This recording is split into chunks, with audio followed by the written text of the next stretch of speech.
me out upon the waters, the great unknown, where feet may fail. And there I find you in the mystery, in oceans deep, my faith will stand. And I will call upon your name, and keep my eyes above the waves. When oceans rise, my soul will rest in your embrace, for I am yours. You are mine.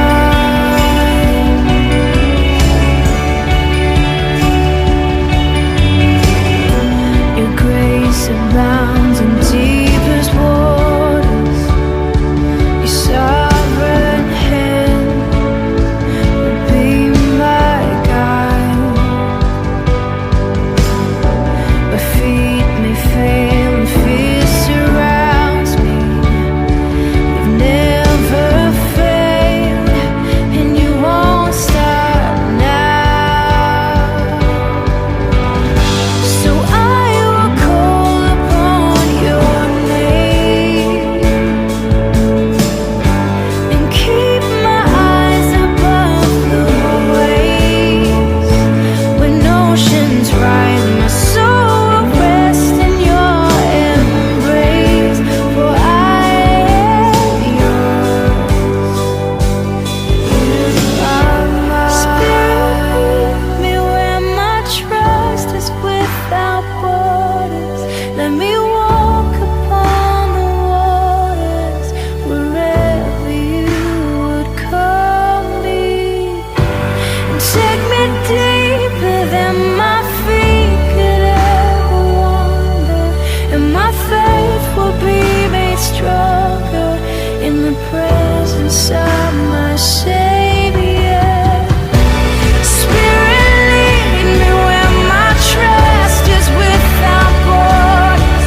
Let me walk upon the waters, wherever you would call me. And take me deeper than my feet could ever wander, and my faith will be made stronger in the presence of my Savior.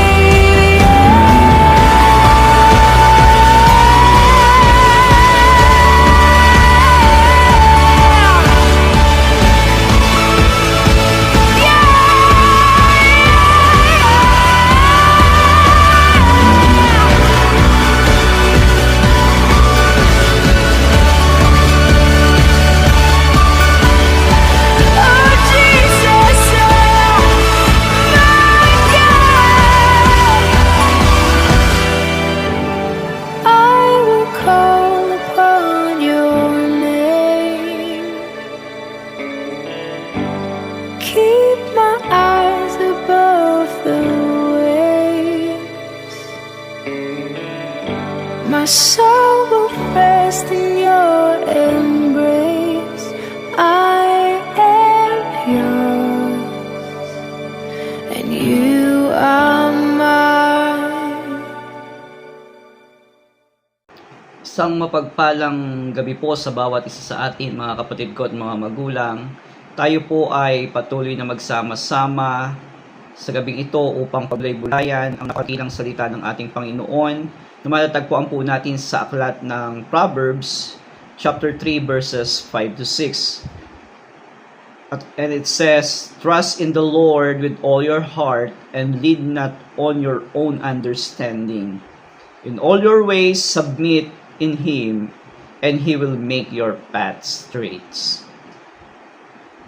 Tonight, we will talk about a very important truth. Trusting God in every seasons of our life. Mayroon pong mga panahon na tayo po ay masaya. May panahon na tayo po ay successful at punong-puno ng pag-asa.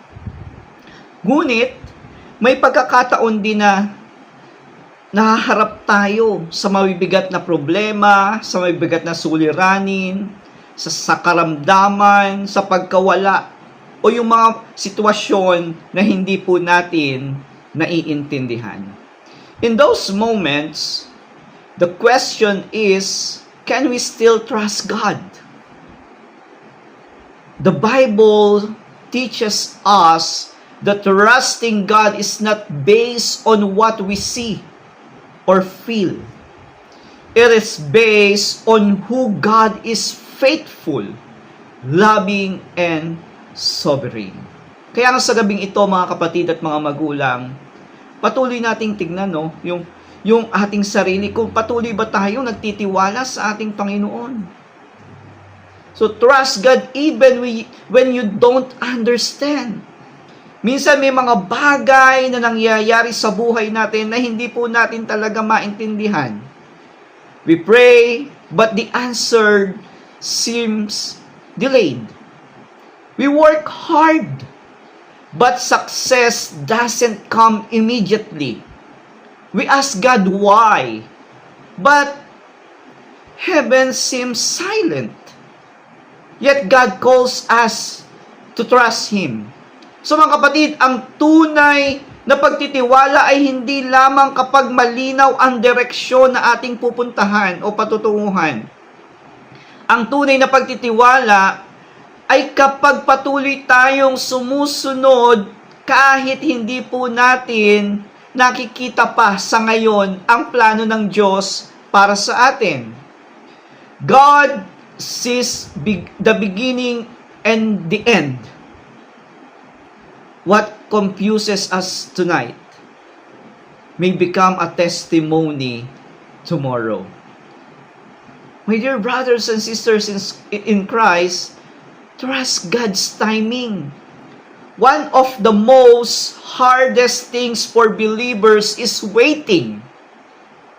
Gusto natin ng agarang sagot. Gusto natin na mabilis na solusyon. Pero madalas, ang timing po ni Lord ay iba sa timing nating mga tao.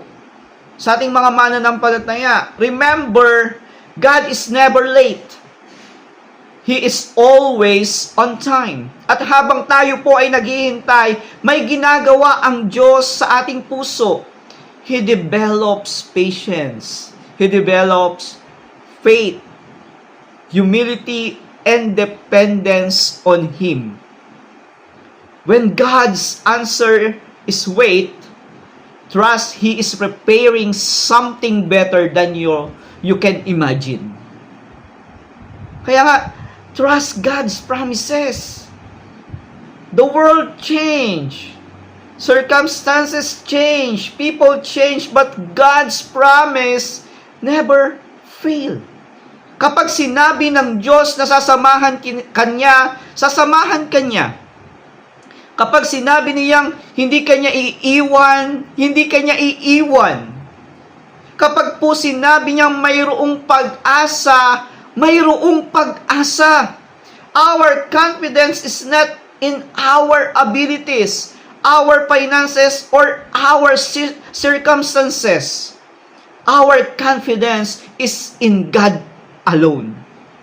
When we fear, hold on to His promise. When doubt comes, remember His faithfulness.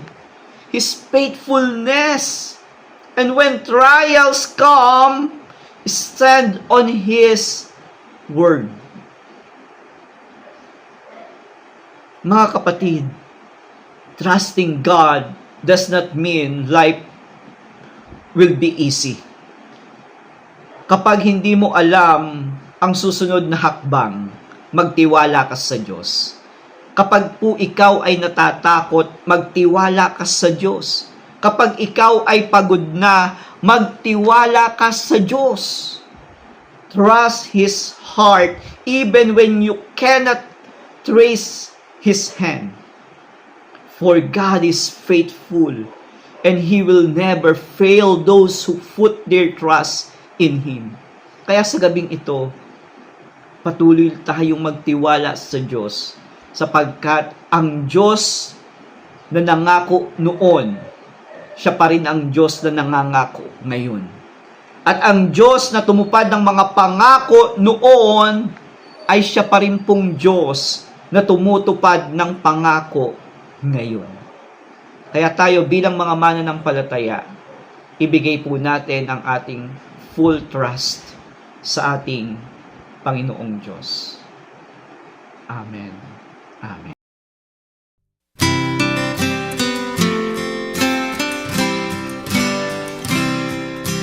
Tis so sweet to trust in Jesus, just to take Him at His word, just to rest upon His promise, just to know thus saith the Lord. Jesus, Jesus, how I trust Him, how I've proved Him o'er and o'er. Jesus, Jesus, precious Jesus, oh, for grace to trust Him more.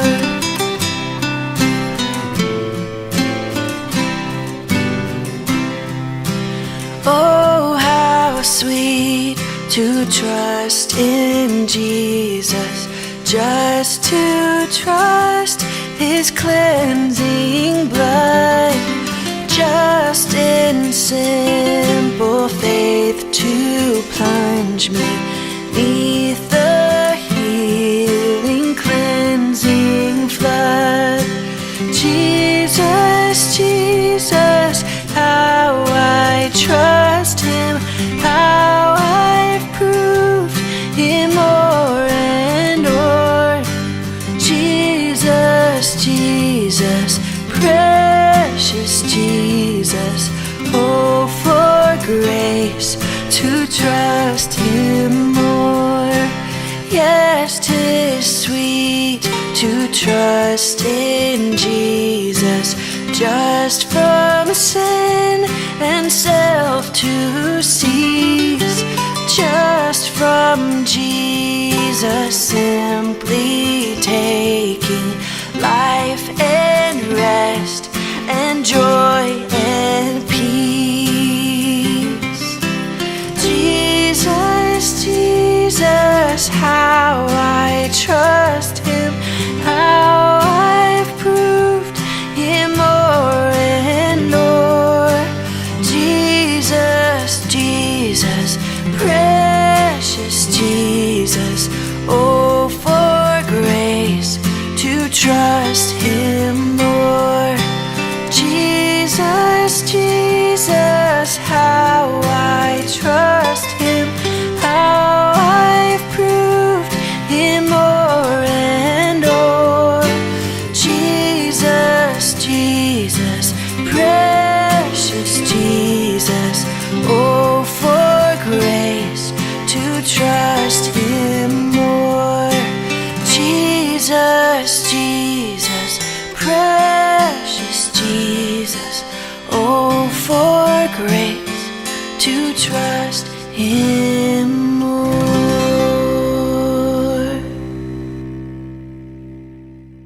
Tayo po yung manalangin. Heavenly Father, maraming salamat po sa iyong kabutihan at katapatan sa aming buhay. Salamat dahil Ikaw ay Diyos na mapagmahal, makapangyarihan, at hindi nagbabago. Panginoon, turuan mo kaming magtiwala sa iyo ng buong puso. Kapag kami po ay nalilito, bigyan mo kami ng pananampalataya. Kapag kami ay natatakot, punuin mo po ang aming puso ng iyong kapayapaan. Kapag kami po ay naghihintay, O Lord, tulungan mo kaming maging matiyaga at manatiling tapat sa iyo. Lord, we surrender our worries, our plans, our families, our future, and every burden we carry. We place everything into your hands, O God. Strengthen our faith and help us walk according to your will every day. We declare that you are good, you are faithful, and you are worthy of our trust. Lord, salamat po sa gabing ito na kami ay nagkasama-sama upang paggulay-bulayan sa maikling oras ang iyong mga salita. Pagpalain mo po, O Diyos, ang bawat isang anak mo na naging bahagi at patuloy na nakakarinig, Panginoon, ng iyong mga salita. At lahat ng anak mo na naabot ng midweek na ito, naway mayroong tumimo sa kanilang mga puso't isipan na iyong salita. Lord, salamat po at patuloy kami magtitiwala sa iyo. Ito po ang aming panalangin. In the mighty name of our Lord Jesus Christ, we pray. May the grace of our Lord Jesus Christ, and love of God the Father, and the fellowship of the Holy Spirit be with you all. Naway samahan kayo ng Panginoon sa anumang lakbayin. Bigyan kayo ng kapayapaan sa gitna ng pagsubok, lakas sa panahon ng kahinaan at pananampalataya upang magpatuloy na nagtitiwala sa Kanya. Go in peace, walk by faith, and trust in the Lord always. In the name of the Father, and of the Son, and the Holy Spirit. Amen. Amen.